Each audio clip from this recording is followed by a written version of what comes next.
19쪽 설명 들어갑니다. 언어와 사고의 관계를 탐구해보자입니다. 앞쪽에서 봤을 때 세 가지 영역에 대해서 우리가 보고 있었는데요. 언어라는 거, 미안해요. 언어라는 것을 가운데 두고 이 아이와 연관 있는 세 가지를 찾았을 때 첫 번째는 사고, 두 번째는 사회, 세 번째는 문화. 이렇게 맥락을 잡았는데요. 그 중에 첫 번째 영역인 사고에 대해서 한번 보도록 하겠습니다. 그림으로는 아까 여기 그렸었죠? 자, 이 언어와 사고의 관계에 있었을 때 언어가 먼저다, 사고가 먼저다 이 내용을 말하는데요. 다음 사례를 통해서 한번 보도록 합시다. 석가모니는 옛날 누구예요? 부처님이죠? 여러 가지 말로 부처가 되는 도리를 살법하다가 도저히 말로는 전할 수 없는 오묘한 진리를 설명해야 할 순간에 이르렀습니다. 그러니까 이 부처가 되는 도리를 설명을 해야 되는데 어떤 진리는 있어요. 그죠? 이게 뭐예요? 얘가 바로 사고죠, 사고. 사고는 있는데 언어를 표현할 수가 없는 거예요. 그러자 석가모니가요, 문득 묘안이 떠올랐는데 마침 연못에 은은한 향기를 뿜으며 갓 피어있는 연꽃을 하나 따서요, 설법을 듣는 제자들에게 드려보였답니다. 말로는 설명할 수 없는 것을 행동으로 전달하려고 한 것이래요.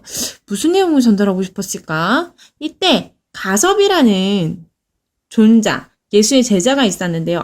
부처의 제자가 있었는데요. 이 제자만이 석가모니가 하는 행동의 의미를 알아듣고 빙긋이 웃음으로 대답을 하였답니다. 이 고사 어떤 고사인데 석가모니가 연꽃을 따서 제자들에게 보여줬을 때 가섭이 알아듣고 빙긋이 웃었더라 하는 이 고사를 바로 염화시중이라는 이야기를 하는데요.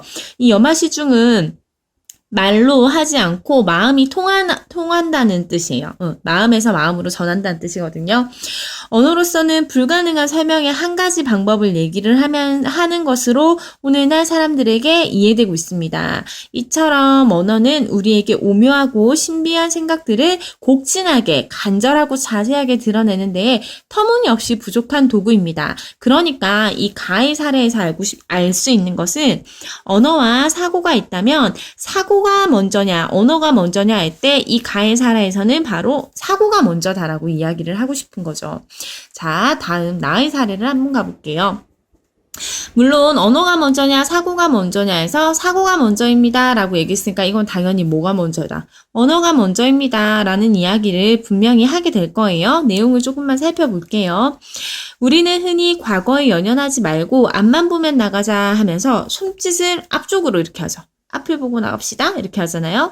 이는 미래가 앞에 있다고 인식을 하기 때문인데요. 따라서 이제 순위 앞에는 밝은 미래만 남아있다던가 이런 말, 또는 앞으로 우리가 해야 할 일은 미래를 계획하는 일이다 처럼 표현한대요. 뭐라고? 앞에는 이렇게. 그러나 아이마라어라는 준남미 지역의 원주민들 언어는요, 화자들에게 과거는 글자 그대로 앞의 시간이에요. 그러니까 어느 게 먼저 일어났어? 과거, 현재, 미래가 있다면 어느 게 앞에 일어난 사건이야? 과거가 앞에 일어난 사건이야. 그래서 이게 뭐가 된다고? 앞의 시간이 된다고. 이렇게 표현을 한다는 거죠. 이 아이마라어를 쓰는 사람들은. 그리고 미래는 글자 그 말대로 앞으로 올 거니까 뒤의 시간이 되겠죠. 아이마라어의 화자들은 과거에 대해 이야기를 할 때는 앞으로 몸짓을 합니다. 왜요? 과거가 앞의 시간이었으니까. 반면 미래에 대해서 이야기를 할 때는 뒤로 몸짓을 표현합니다. 언어의 표현이 인간의 사고와 작용하여 인간의 몸짓이 언어에 미친 영향의 사례에 해당을 한다는 거죠. 그러니까 이 사람들은 사고보다는 언어가 앞이다 뒤다 이거에 따라서 사람들이 생각하는 사고도 달라집니다 라고 이야기를 하고 있네요. 좋습니다. 자, 1번 문제로 넘어가 볼게요. 가와 나는 각각 언어와 사고의 관계에 대하여 어떤 관점을 보여주고 있습니까? 라고 물어보네요. 우리 아까 얘기했어요. 뭐라고 얘기했는데 가는 뭐가 먼저다? 언어가 먼저였어요. 가는, 나는 사고가 먼저였습니다. 그죠? 제가 조금 자세하게 정리를 해봤습니다. 보이시나요? 글자가? 네. 가는 사고가 언어보다 먼저이다 라는 개념으로 얘기를 했어요. 왜냐하면 언어 표현 없이도 의미를 전달할 수 있었잖아요. 대표적인 예가 염화, 시중 위에 나왔었죠.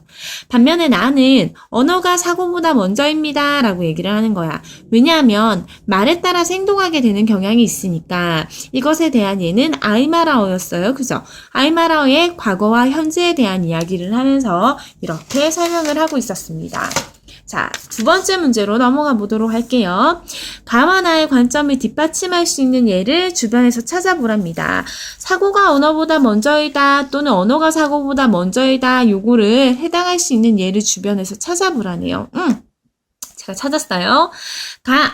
올림픽에서 우승한 선수를 보면서 울컥하는 마음 들어보신 적 있으세요? 근데 이거를 구체적으로 설명이 불가능한 거야. 막 메달을 받으면서 울고 있는 김연아를 보면서 저도 같이 막 울었거든요. 근데 제가 얼마나 고생했을까 이런 생각이 들기는 했지만 그거를 막 구체적으로 설명할 수는 없더라고요. 두 번째에는 아름다운 대자연을 보고 느낀 감동을 구체적으로 표현이 불가능한 거죠. 선생님이 본 것 중에 예쁜 곳이 되게 많죠. 우리나라로 따지면 제주도. 제주도도 진짜 예쁘고요. 또 선생님 고향은 마산이거든요. 마산도 진짜 예쁘고요. 또 제가 여행 가본 곳 중에서 여러분들한테 꼭 가보세요 하고 싶은 곳이 터키의 카파도키아라는 곳인데요. 거기엔 이제 가면 열기구를 탄단 말이에요. 거기 가게 되면 이 새벽이 동트기 전에 타는 이 열기구로 보이는 세상이 얘 진짜 멋지거든요. 근데 이거를 제가 표현을 못하니까 여러분들한테 얘들아 가봐 이렇게 얘기를 하는 거죠. 이런 것들은 표현이 불가능하죠. 그렇다고 해서 사고가 없습니까? 아니죠. 알고는 있지만 말로 표현할 수 없어서 가에 사고가 언어보다 앞선다라는 표현에 대한 예로 넣겠습니다. 두 번째 예를 볼게요.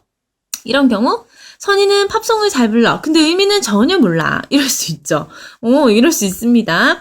잠을 자면서 잠꼬대를 하는 경우 나중에 깨어나서 물어보면 너 그랬었잖아. 내가? 언제? 하하하하. 잠을 자면서 소리를 내기는 했지만 그죠? 언어로 표현을 하긴 했지만 사고는 전혀 되지 않거든요. 이런 경우에는 언어가 사고보다 앞선 경우라고 할 수 있겠죠. 자, 19페이지에서는 언어와 사고의 관계에 대해서 이야기를 해보았습니다. 결론적으로 말하면요. 언어와 사고의 관계에 대해서 토의해봅시다. 언어가 먼저예요? 사고가 먼저예요? 어느 게 먼저라고 얘기하기가 참 애매해요. 왜냐하면 두 가지는 다 이런 사이거든요. 상호작용하는 사이예요. 때로는 사고가 언어를 지배하기도 하고요. 때로는 언어가 사고를 지배하기도